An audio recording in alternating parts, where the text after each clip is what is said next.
Hello everyone, welcome back to my channel.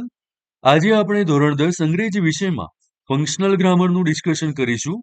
તો ચાલો શરૂ કરીએ આજનો વિડિયો.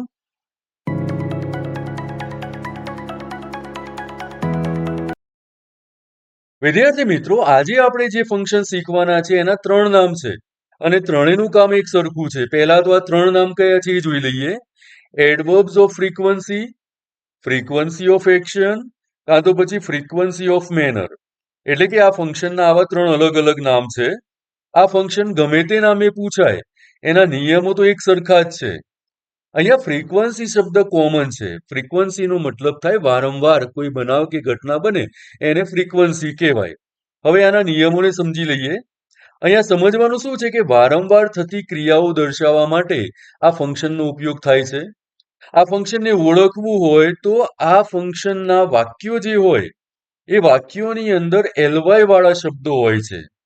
એટલે કે વાક્ય આપેલું હોય અને એની અંદર એલવાય વાળો કોઈ શબ્દ હોય તો એ શબ્દના આધારે પણ આપણે કહી શકીએ કે આપેલું વાક્ય આ ફ્રીક્વન્સી ફંક્શનનું છે. અહીંયા કેટલીક વાત યાદ રાખવા જેવી છે. વાક્યમાં ક્રિયાપદને હાઉ ઓફન થી પ્રશ્ન પૂછવાથી જે જવાબ મળે તેને એડવર્બ્સ ઓફ ફ્રીક્વન્સી કહેવાય. હાઉ ઓફન નો મતલબ શું થાય વિદ્યાર્થી મિત્રો? કેટલી વાર. આ હાઉ ઓફન એટલે કે કેટલી વારથી આપણે પ્રશ્ન પૂછીશું અને જે જવાબ મળે એના ઉપરથી પણ આપણને ખબર પડી જાય કે આપેલું વાક્ય આ ફ્રીક્વન્સી ફંક્શનનું છે. વિદ્યાર્થી મિત્રો, હવે આ લેંગ્વેજ આઇટમ્સ વિશે માહિતી મેળવી લઈએ. આ લેંગ્વેજ આઇટમ્સ આપણને કેવી રીતે મદદ કરે? અહીંયા આપેલા શબ્દો જો વાક્યમાં હોય તો એના આધારે પણ આપણે કહી શકીએ કે આપેલું વાક્ય આ ફ્રીક્વન્સી ફંક્શનનું છે. ચલો મિત્રો, આ શબ્દોને જાણી લઈએ.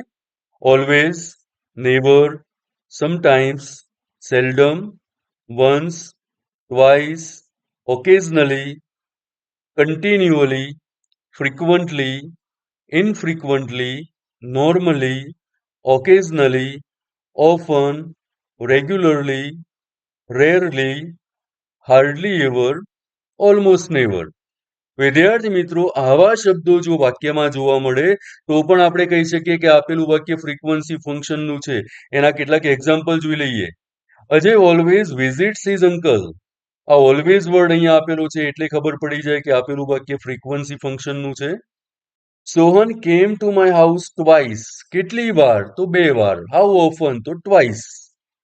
Manoj never meets his friends. Never એટલે કદી નહીં. તો નેવર શબ્દ ઉપરથી પણ આપણને ખબર પડી જાય કે આ વાક્ય ફ્રીક્વન્સી ફંક્શનનું છે. Grandfather goes to temple regularly.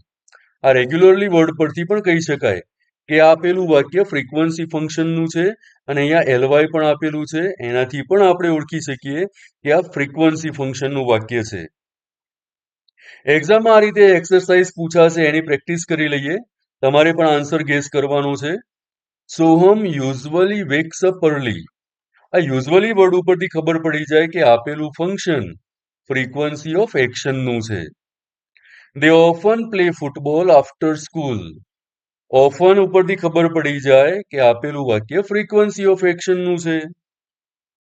Third sentence, sometimes she sometimes visits her grandparents on weekends. તો અહીંયા પણ આપણને વર્ડ મળે છે સમટાઇમ્સ અને એના ઉપરથી ખબર પડે કે આપેલું વાક્ય ફ્રીક્વન્સી ઓફ એક્શનનું છે. We rarely eat fast food at home. આ રેરલી શબ્દમાં છેલ્લે એલવાય આપેલો છે તો એના પરથી પણ ખબર પડે કે આપેલું વાક્ય ફ્રીક્વન્સી ઓફ એક્શનનું છે. વિદ્યાર્થી મિત્રો, સેન્ટેન્સ 5 છે, he always does his homework before dinner.